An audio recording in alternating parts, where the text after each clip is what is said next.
রাজা ইন্দ্রদ্যুম্ন ও রানী গুন্ডিচা শোভারস পাই মহাপ্রভু শ্ରୀ ଜଗନ୍ନାଥ ବଳଭଦ୍ର ଓ ଦେବୀ ସୁଭଦ୍ରାଙ୍କୁ ପୁରୀ ମନ୍ଦିରରେ ପ୍ରତିଷ୍ଠା କଲେ। ଦ୍ୱାଦଶ ଶତାବ୍ଦୀ ରାଜା ଅନଙ୍ଗ ଦେବ ଘୋଷଣା କରି ମହାପ୍ରଭୁ ଶ୍ରୀ ଜଗନ୍ନାଥ ରାଜ୍ୟର ପ୍ରଧାନ ପୂଜିତ ଦେବତା। ବହୁ ଯୁଗରୁ ପ୍ରଚଳିତ ରଥଯାତ୍ରା ତାଙ୍କ ସମୟରେ ପାଇଥିଲା ଏକ ନୂତନ ରୂପରେଖ। ରଥ ନିର୍ମାଣ ପାଇଁ କଠୋର ରୀତିନୀତି ମାନି ଶୁଭାରମ୍ଭ ହେଲା ବୃକ୍ଷ ଚିହ୍ନଟକରଣ ପ୍ରକ୍ରିୟା। ଏହି କାର୍ଯ୍ୟ ଦଶପଲ୍ଲା ଓ ରଣପୁର ଜଙ୍ଗଲରୁ ଆରମ୍ଭ ହେଲା। ବିଧାନ ହେଲା 4ରୁ 7ଟି ପ୍ରଶାଖା ବିଶିଷ୍ଟ ଚିହ୍ନଟ ବୃକ୍ଷର ସାର୍ବିକ ଉଚ୍ଚତା ହୋଇଥିବ 12 ଫୁଟ। ବୃକ୍ଷ ଚିହ୍ନଟ ପରେ ବସନ୍ତ ପଞ୍ଚମୀରେ ତାର ପୂଜାର୍ଚ୍ଚନା କାର୍ଯ୍ୟ ଆରମ୍ଭ ହୋଇ ରାମନବମୀ ଦିନ ଆରମ୍ଭ ହୋଇ ରଥ ପାଇଁ ବୃକ୍ଷ କଟା। ଅକ୍ଷୟ ତୃତୀୟା ଦିନ ରଥ ନିର୍ମାଣ କାର୍ଯ୍ୟ ଆରମ୍ଭ ହୋଇ 6ଟି ରଥ ନିର୍ମାଣ ହେଉଥିଲା।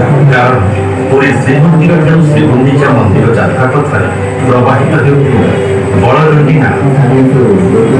3ଟି ରଥରେ ଶ୍ରୀମନ୍ଦିରରୁ ବଳଗଣ୍ଡି ନାଳ ପର୍ଯ୍ୟନ୍ତ ଯାତ୍ରା କରାଯାଉଥିଲା।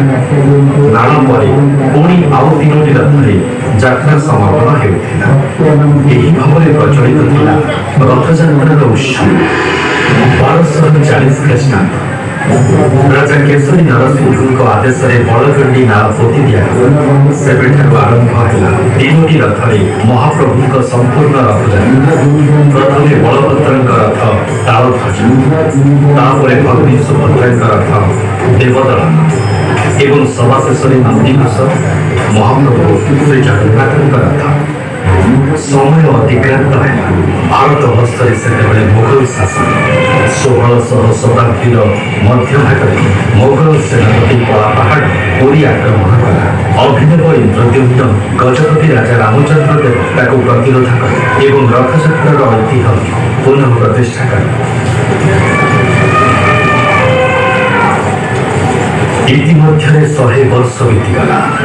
ଅବଶେଷରେ ରାଜା ବୀରକେଶରୀ ଉତ୍କଳର ସବୁ ରାଜାଙ୍କୁ ସମ୍ମିଳିତ କରି ରଥଯାତ୍ରା ଆୟୋଜନ କରିବା ପାଇଁ ସମର୍ଥ ହେଲେ। ଇଂରେଜ ଅମଳରେ ବି ସ୍ୱମହିମାରେ ଆୟୋଜିତ ହେଉଥିଲା ରଥଯାତ୍ରା। ଦେଶ ସ୍ୱାଧୀନ ହେଲା। ରଥଯାତ୍ରା ଉତ୍ସବର ମହିମା ବୃଦ୍ଧି ପାଇ ଚାଲିଥିଲା। ଦିନ ମାସ ବର୍ଷ ଅତିକ୍ରାନ୍ତ ହେଲା। ଏବେ ସାରା ପୃଥିବୀର ଲକ୍ଷ ଲକ୍ଷ ଜଗନ୍ନାଥ ଭକ୍ତ ଏହି ପୁଣ୍ୟ ତିଥିରେ ରୁଣ୍ଡ ହେଉଛନ୍ତି। ରଥାରୂଢ଼ ମହାପ୍ରଭୁଙ୍କ ଦର୍ଶନାର୍ଥେ ଆମେ ଆଜି ବିଶ୍ୱବିଖ୍ୟାତ ରଥଯାତ୍ରାରେ ସାମିଲ ହୋଇଛୁ। ଆସନ୍ତୁ ସମସ୍ତେ ମିଶି ଆଜି ଏହି ପବିତ୍ର ରଥ ଦୌଡ଼ିକୁ ଟାଣି କଣ୍ଠରେ ପ୍ରକମ୍ପିତ କରିବୁ ଜୟ ଜଗନ୍ନାଥ, ଜୟ ଜଗନ୍ନାଥ, ଜୟ ଜଗନ୍ନାଥ।